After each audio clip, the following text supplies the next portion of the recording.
Salam sejahtera semua. Saya Dr. Chin Kuan Sin. Saya pakar bios dari Pahang Medical Center. So, hari ini saya ingin berkongsi sedikit maklumat mengenai pembiosan. Okey, pembiosan ini bergantung kepada prosedur ataupun operation yang hendak dijalankan. So, saya akan memberi pembiosan mengikut keadaan. Cara pembiosan yang saya bagikan sebagai contoh adalah nombor 1, kita bagi ubat pembiosan mamai, pembiosan separuh badan dan juga pembiosan penuh. So, bagi pembiosan cara yang tidur mamai, saya akan memberi ubat bius ataupun ubat penenang mengikut berat badan, juga bersesuaian kepada kesihatan anda. So, jadi semasa proses ini dijalankan, so saya akan memastikan yang anda akan terasa dengan selesa dan juga selamat semasa menjalankan yang prosedur dan juga pembedahan yang akan dijalankan. Pembiosan mamai ini adalah yang paling senang dan juga paling selamat kalau bagi mereka yang menjalankan prosedur seperti membuat yang untuk skup bahagian perut dan juga bahagian yang usus besar. Untuk yang kedua,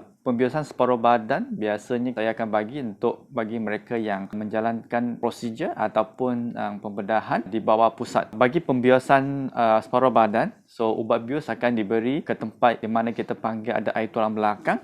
So, selepas ubat bius ini diberi, kaki anda akan mula berasa kebas dan juga rasa berat. Semasa prosedur dan juga untuk pembedahan, sakit, pedih, tajam, tiada langsung. Cuma anda akan merasa sentuh-sentuhan dan juga kemungkinan akan merasa panas atau sejuk. Tetapi sepanjang proses, anda akan sedar sepenuhnya dan anda akan boleh melihat sekeliling dan juga mendengar apa yang kita akan buat dan juga akan kita bagi tahulah. Untuk pembiosan pembiosan penuh, cara ini adalah bagi mereka yang memerlukan yang menjalankan prosedur ataupun kita panggil pembedahan yang agak besar, di mana anda akan diberi ubat bius mengikut berat badan dan selepas anda tidur, saya akan membantu memasukkan tiub pernafasan dan pernafasan anda akan dibantu oleh mesin. Sepanjang proses pembedahan dan prosedur, kita akan memantau keadaan anda supaya anda selesa dan juga selamat sehingga pembedahan habis dijalankan. Selepas pembedahan habis, saya akan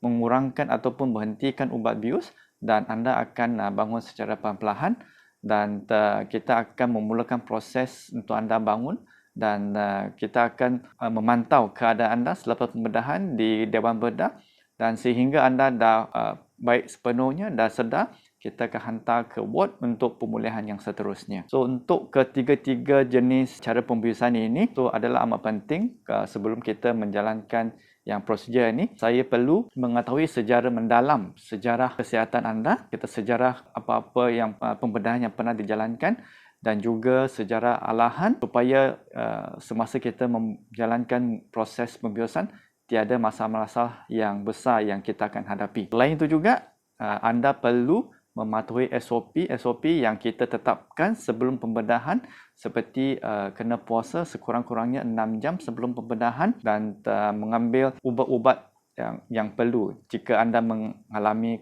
masalah kesihatan yang tertentu. Selain itu juga, kita akan mengambil darah anda untuk melihat keadaan dan kesihatan anda sebelum menjalani pembedahan yang akan dijalankan. Setelah kita melihat semua maklumat yang telah kita ada, apabila kita merasa anda dah sedia untuk menjalani prosedur atau pembedahan ini, kita akan memberi arahan-arahan yang patutnya supaya anda boleh bersiap sedia untuk menjalani proses pembiosan. Sekiranya anda punya apa-apa pertanyaan mengenai cara-cara pembiosan, bolehlah anda menghubungi hospital kami, Pahang Medical Center, dan boleh bertanya sebarang soalan-soalan yang anda perlu tahu daripada saya. Sekian, terima kasih.